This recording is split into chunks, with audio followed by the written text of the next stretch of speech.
आपके अपने channel economics गुरुजी में एक बार फिर से स्वागत है। पिछले वीडियो में हमने आर्थिक विश्लेषण की विधियां तथा उत्पादन संभावना सेट क्या होता है, उत्पादन संभावना वक्र क्या होता है, उसके बारे में देखा था। इस वीडियो में आगे बढ़ते हैं और देखते हैं कि एक उत्पादन संभावना वक्र बाएं से दाएं नीचे की ओर ढाल वाला क्यों होता है तथा अवसर लागत और सीमांत लागत की अवधारणाएं क्या होती है, उनको हम डिटेल में विस्तृत रूप से जानेंगे। तो आइए बढ़ते हैं।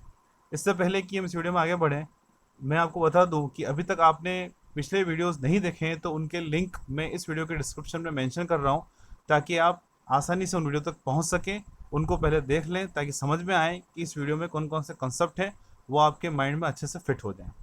तो आइए शुरू करते हैं। तो एक उत्पादन संभावना वक्र बाएं से दाएं ऋणात्मक ढाल वाला क्यों होता है, इसके पीछे क्या कारण है, उससे पहले हम उत्पादन संभावना वक्र क्या है एक बार वापस छोटा सा शॉर्ट रिकैप अपन लेते हैं।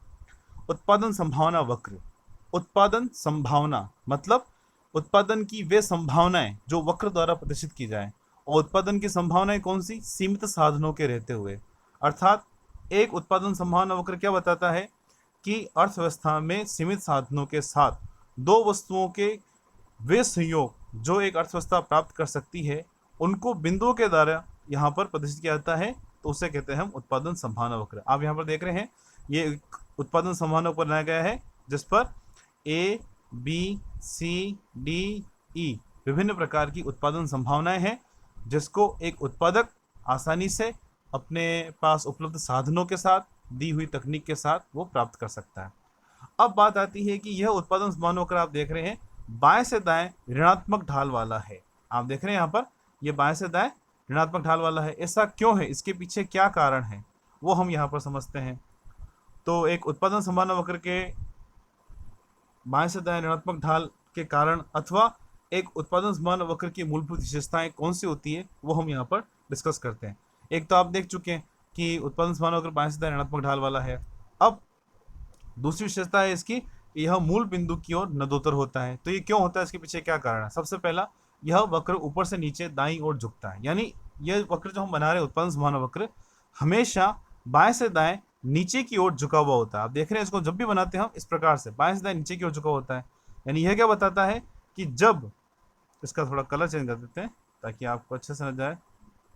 ठीक है, जब एक उत्पादक एक बिंदु से दूसरे बिंदु की तरफ बढ़ता है, एक ही उत्पादन संभावना वक्र, जब पहले बिंदु ए पर था अब वह बिंदु बी पर आया, तो जब उसने ए से बी पर आया है तो यहाँ पर वस्तु एक्स की कुछ मात्राएं बड़ी हैं और वस्तु वाई की कुछ मात्राएं उसे यहाँ पर त्यागनी पड़ रही है।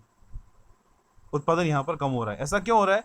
हमने यहाँ पर माना है कि एक उत्पादन संभावना वक्र उन संयोगों को प्रदर्शित करता है जो एक उत्पादक अथवा अर्थव्यवस्था दी गए संसाधनों अथवा उत्पादन तकनीक के आधार पर प्राप्त कर सकते हैं। अब साधन दिए गए हैं, इसका मतलब यदि एक वस्तु का उत्पादन बढ़ाना है तो हमें साधन यहाँ से ट्रांसफर इधर करने होंगे, इसलिए y का उत्पादन घटेगा और x का उत्पादन बढ़ेगा। तो इस स्थिति में उत्पादन संभावना वक्र जाहिर है कि यह बाएं से दाईं ओर नीचे की ओर ढाल वाला होता है। तो उत्पादन संभावना वक्र का ऊपर से नीचे की ओर झुकाव यह प्रकट करता है कि यदि उत्पादक दोनों वस्तुओं में से किसी एक वस्तु का अधिक उत्पादन, देख रहे हैं आप, अधिक उत्पादन करता है तो उसे दूसरी वस्तु की कुछ न कुछ मात्रा त्यागनी पड़ती है, क्योंकि उसके पास दोनों वस्तुओं को उत्पादित करने वाले साधन दुर्लभ एवं वैकल्पिक प्रयोग वाले होते हैं। इसलिए उत्पादन संभावना वक्र ऊपर से नीचे दाईं ओर झुकता है। अभी मैंने आपको बताया, वही बात आपको माइंड में रखनी है कि एक उत्पादन संभावना वक्र बाएं से दाएं नीचे की ओर ढाल वाला होता है। क्यों? क्योंकि यदि एक वस्तु का उत्पादन बढ़ाना है तो उसे उत्पादन साधनों को ट्रांसफर इधर करना पड़ेगा, क्योंकि उत्पादन के साधन सीमित हैं। अब जब उत्पादन के साधन ट्रांसफर होंगे तो जाहिर है दूसरी वस्तु का उत्पादन कम होगा, पहली वस्तु का उत्पादन बढ़ेगा।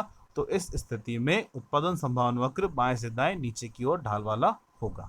ओके, नेक्स्ट सेकंड विशेषता इसकी, यह वक्र मूल बिंदु की ओर नदोत्तर होता है। नदोत्तर मतलब जब भी हम उत्पादन संभावना वक्र बनाते हैं तो ये इस प्रकार से बनता है, नदोत्तर होता है, जबकि यह कभी भी उन्नतोदर नहीं होता है। ध्यान रखना, कभी भी उन्नतोदर नहीं होता है, यह हमेशा नदोत्तर होता है। इसके पीछे क्या कारण है?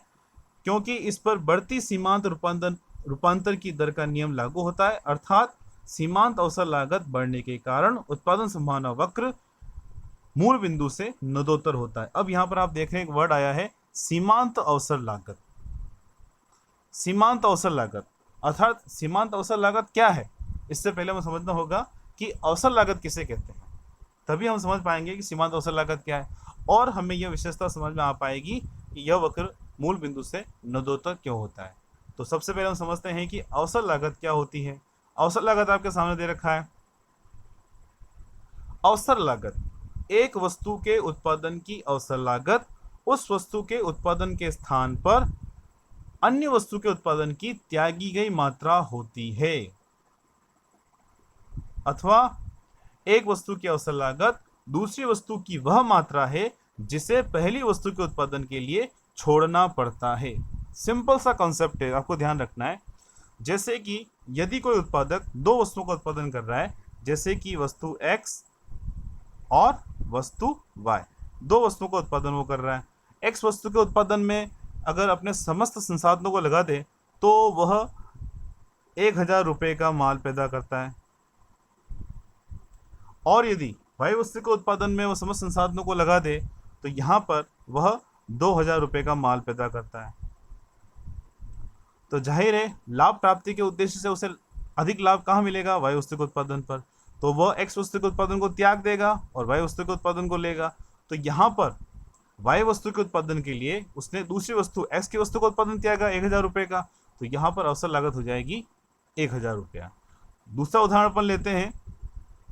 जैसे कि एक उत्पादक के पास 10 उत्पादन के साधन हैं, वर्कर हैं।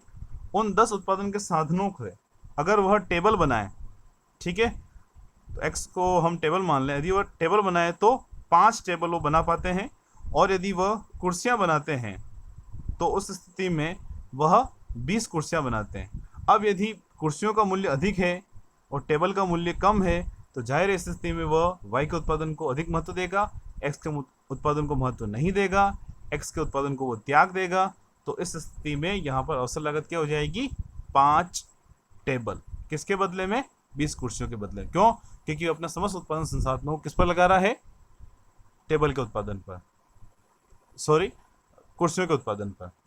तो अब हम चित्र के द्वारा समझते हैं कि अवसर लागत होती क्या है। कुल मिलाकर सिंपल सी बात है, अवसर लागत हम एक वस्तु के उत्पादन के लिए दूसरी वस्तु का कितना त्याग कर रहे हैं वो उसकी अवसर लागत होगी। हमने Y की 5 अतिरिक्त वस्तु के लिए X की 2 वस्तुओं को त्यागा तो 2 अवसर लागत हो गई। हमने X की 5 अतिरिक्त वस्तुओं के लिए Y की 4 वस्तुओं को त्यागा तो यहाँ पर X की जो 5 वस्तुएं उसकी अवसर लागत 4 इकाइयाँ हो गई जो X की उसने त्यागी है। तो चित्र की सहायता से हम यहाँ पर समझते हैं कि अवसर लागत क्या होती है। इसको थोड़ा सा छोटा कर देते हैं ताकि पूरी स्क्रीन पर आ जाए। तो अवसर लागत आप देख रहे हैं यहाँ पर एक उत्पादन संभावना वक्र दिया गया है जो बंदूकों तथा मक्खन इन दोनों के उत्पादन को बता रहा है। किसको बता रहा है, वो बंदूकों और मक्खन दोनों के उत्पादन को बता रहा है। अब आप देख रहे हैं यदि उत्पादक बिंदु B पर है, किस पर है, बिंदु B पर है, जिस पर वो OR के बराबर बंदूकों का उत्पादन करता है और OH के बराबर वह किसका उत्पादन कर रहा है, मक्खन का।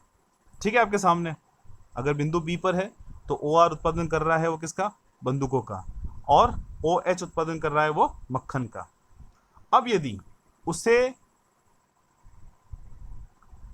मक्खन का उत्पादन बढ़ाना, देखें आप, मक्खन का उत्पादन बढ़ाना चाहता है HI के बराबर, तो उसे कुछ उत्पादन के साधन हटाकर उधर लगाने पड़ेंगे और दूसरी वस्तु को उसे त्याग करना ही पड़ेगा।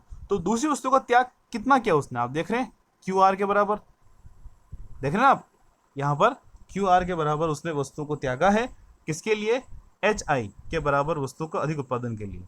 तो यहाँ पर आप देख रहे हैं AE वक्र पर HI मक्खन की अवसर लागत क्या हो जाएगी, QR। क्यों, क्योंकि उसने HI मक्खन के अधिक उत्पादन के लिए उसने QR के बराबर बंदूकों का उत्पादन त्यागा है। तो यहाँ पर अवसर लागत क्या हो जाएगी, HI के मक्खन के उत्पादन की QR। क्यों, क्योंकि उसने एक वस्तु की अतिरिक्त मात्रा के लिए उसने इतना त्याग दूसरी वस्तु का किया है। तो यहाँ पर यह कहलाती है अवसर लागत। तो आई होप आपको अच्छे से समझ में आ गई होगी अवसर लागत किसे कहते हैं और इसको चित्र के द्वारा किस प्रकार से प्रदर्शित करते हैं। मैं इसको थोड़ा सा ऊपर स्क्रॉल कर देता हूं ताकि आप इसका डिस्क्रिप्शन भी अच्छे से पढ़ पाएँ। अगर आपको इसके नोट्स उतारने हैं, कॉपी करने हैं, तो वीडियो को पॉज करके आप आसानी से इसके नोट्स जो है वो आप कॉपी कर सकते हैं। अब बात आती है सीमांत अवसर लागत क्या है। तो सीमांत अवसर लागत के बारे में हम नेक्स्ट वीडियो में समझेंगे कि सीमांत अवसर लागत किसे कहते हैं। इस वीडियो में बस इतना ही। अगर आपको वीडियो अच्छा लगा है तो लाइक करना ना भूलें, और अगर आप इस चैनल पर नए व्यूअर हैं, आपको लगता है कि ये चैनल आपके काम का है, तो सब्सक्राइब जरूर करें। और अगर आपको लगता है कि आपके साथ साथ आपके फ्रेंड्स के लिए बहुत इंपॉर्टेंट है ये वीडियोज़, ये कॉन्सेप्ट्स, तो मैक्सिमम इसको शेयर करें। Thank you. Thanks for watching Thomas गुरुजी। मिलते हैं नेक्स्ट वीडियो में। Bye bye.